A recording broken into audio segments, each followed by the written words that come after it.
Hello everybody, Keith from Flavors to Go today. Hope you're well. Today we're actually not going to cook anything in that because I've been asked by a friend to sharpen these knives, and because I rarely see someone with a collection this big of this particular sort of knives, I thought I'd make a video to talk about them. So today's topic is actually all about cleavers. Now, cleavers are actually that big chunk of steel that you find in most Asian kitchens. And I'd like to answer some questions about them because the opinions in cleavers in the market is actually quite polarizing. So I hope that this might give you a little bit of insight about this particular style of knives and what they do. So the first thing before we look at a cleaver, I'd actually like to bring your attention to a typical chef knife. So this particular knife is a Wusthof Icon chef knife or cook's knife. This I think is the chef. I had it for a long time. Basically, this is your all-purpose, one knife, do all in the kitchen type of knife. And if you only ever own one knife, this is the knife that you'd go for 80% of your cooking, I would say. So the question then from here is, why would you actually go from owning a knife like this, a very decent knife like this, to actually owning a cleaver? Which comparatively, if you look at a cleaver and a Western style knife, it's a lot bigger, a lot heavier, a lot clumsier, and not everybody knows how to handle a cleaver. Some people have actually told me that this sits in their cupboard or drawer and collects dust and they never ever use it. So I'm actually here to maybe try and give you some insight about cleavers so that you can then make up your own opinion about cleavers, and this might allow us to share a little bit of information and a little bit about our cooking journeys together. So let's start. So first of all, there are two sorts of cleavers. If you've never touched a cleaver before and you don't know a lot about cleavers, there's two sorts of cleavers. Actually there's three sorts of cleavers. The first sort is actually what I just showed you. This is basically your one knife do all-purpose type of cleaver as well. The only difference between that and a Western chef knife is that there's a little bit of difference. First of all, when it comes to the thickness of the steel, the head of the all-purpose cleaver is actually a bit thinner than the heel. So cleavers are typically very heel-heavy type of knives, and the heel basically smashes through bones and cuts through chunks of meat or denser material, whereas the head are good for slicing and dicing and chopping and mincing and doing all sorts in the kitchen. Now, because it's a lot wider as well, what do you call that? The surface of the cleaver is actually very, very good for smashing objects like garlic.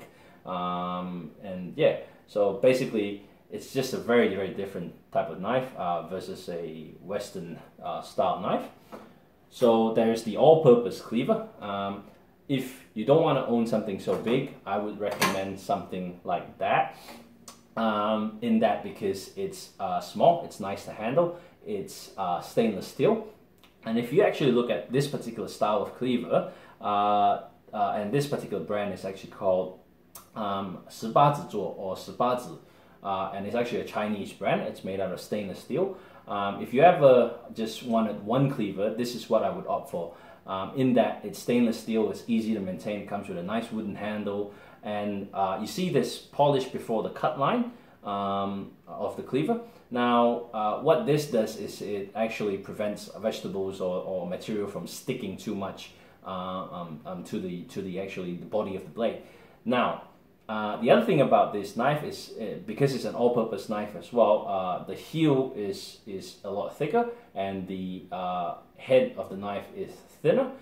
Again, slicing and dicing goes really nice on the head of the knife, where if you're smashing through bone and cutting through denser cut of meat, or trying to just have that little bit of weight to push into that cut, then the heel of the knife would do that a lot better than a Western style knife or a different type of knife.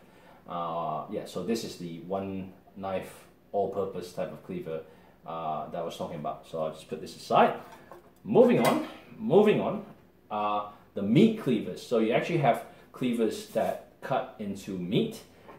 Cleavers that cut into meat are typically heel heavy, but if you look at the thickness of the steel, I don't know if you can see, they're about 4 or 5 mm, I think, at least, and they're just thick and clunky. Basically, if you're smashing through bone and wanting to clean cut a large, decent slice of meat, a decent sized meat, the weight of the knife itself doesn't have to be particularly sharp. But I've just sharpened these this afternoon, and I cut myself doing that, so it's actually quite sharp. But the weight of the knife would actually form the cut for you and actually do most of the work for you. You would use this, what we call in Cantonese it's called a 九江刀.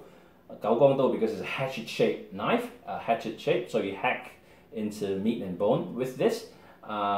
And you use this for medium-sized meat, whereas if you're cutting a large chunk of meat and you're doing like smoked ribs or a big-sized meat, you'd actually go for something like that. So this particular cleaver is called a meat, in Cantonese they call this the 豬肉刀.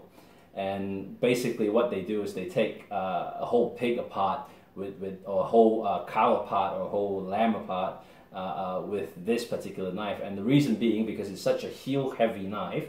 The heel of the knife itself guides the cut and it guillotines the meat easily.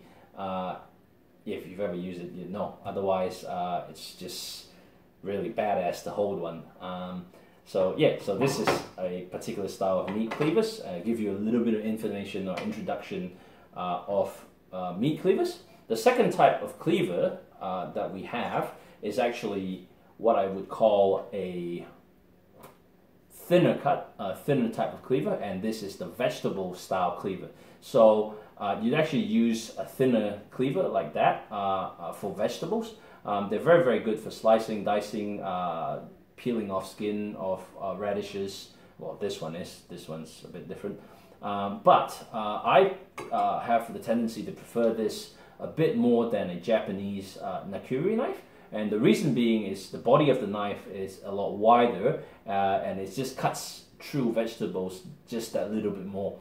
And sometimes after you cut vegetables, it's easy to just dig under the vegetable and scrape it up, go straight right into the wok or pan, or just straight to wherever you want it to go.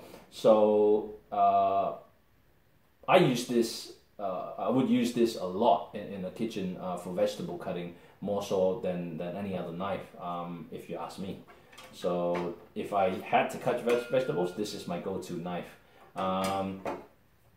This I wouldn't actually own, if you ask me, because I'd actually just use a Y-shaped vegetable peeler or a speed peeler, and they just work a lot better, unless you're looking to practice your knife skills or doing a bit of finer style garnish or different things like that. You probably wouldn't opt for something like that.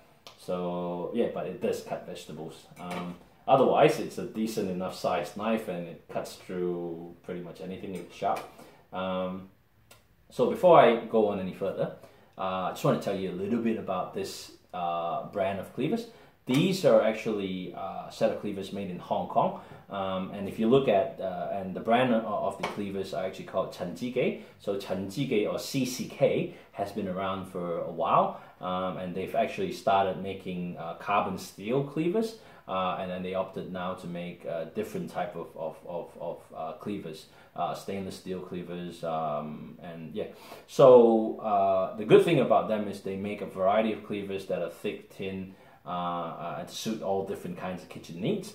And one of the more unique type of cleavers, or rather I shouldn't say it's cleaver, it's a knife, is actually a kitchen knife. It's actually a butcher's knife. Chinese butchers or Asian butchers would own this. The reason why is because these knives are designed to be in the shape of a leaf, and it actually isn't that much different from a Japanese gyuto in terms of shape, apart from the rounded heel. But what this does, it allows the knife to slice or to pierce through the meat, go into the meat a little bit deeper, and to have that straight, consistent cut before finishing that cut off.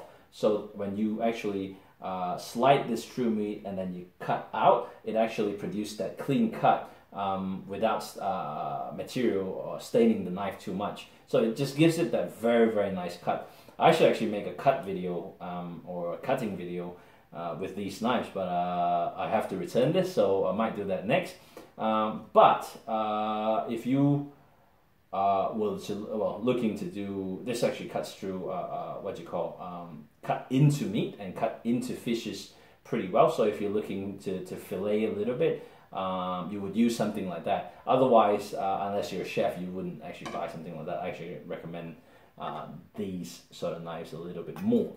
Now, the difference between the cleavers as well is the metal. So when you actually buy cleavers, you actually have to look at what type of metal are they made out of. Typically, there's only two types of metals that you'll find with cleavers. One, stainless steel. So you don't have to worry about stainless steel. They'll last forever. Clean them up, wash them, and use them for cooking. You know, it's easy to maintain, basically.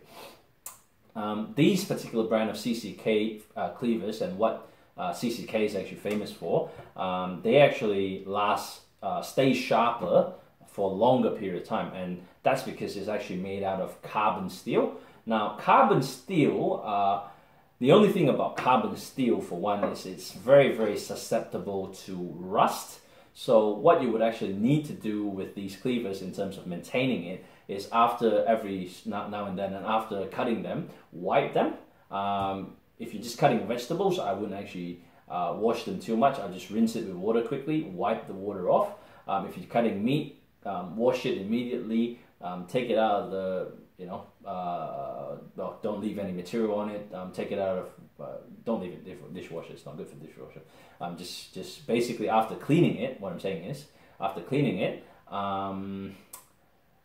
oil the knife. So you actually need a little bit of oil, and just basically wipe the knife with oil. And the reason why you actually need to oil this is it actually prevents it from rusting. The other thing is I would actually oil the handles as well, because it just gives it that little bit of texture and moisture, and it prevents the wood from cracking. So carbon steel knives in general would require a little bit more maintenance than the stainless steel ones. So if you're prepared to go out and own a set of carbon steel knives, be prepared to maintain them as well. If you're not looking to spend on expensive cleavers or decently priced cleavers, by the way, most of these cleavers are anywhere between 45 to 85 Australian dollars. If you're not prepared to pay so much, there is a particular brand of budget cleavers that I would introduce to you. This is actually a Kiwi brand cleaver, and believe it or not, it's not actually made in New Zealand, it's actually made in Thailand. Kiwi brand knives have been around for a while. They're budget knives, they are pretty decent. The only thing about them is, I believe you probably get what you pay for. They are stainless steel, but they don't stay sharp for very long. So after about 2 or 3 kilos of meat, then the knife sort of dulls and you need to probably sharpen it. So yeah, that's basically all I can tell you about a budget knife. Now, I hope I've told you enough about cleavers today, and I hope that this video helps you make up your mind about cleavers, and hopefully if you didn't know that much about cleavers, this has just given you that little bit of information to take on with you in your cooking journey. I'll see you guys in the next video. If you have any questions, feel free to shoot me an email, text, whatever. Enjoy cooking.搞掂，收工。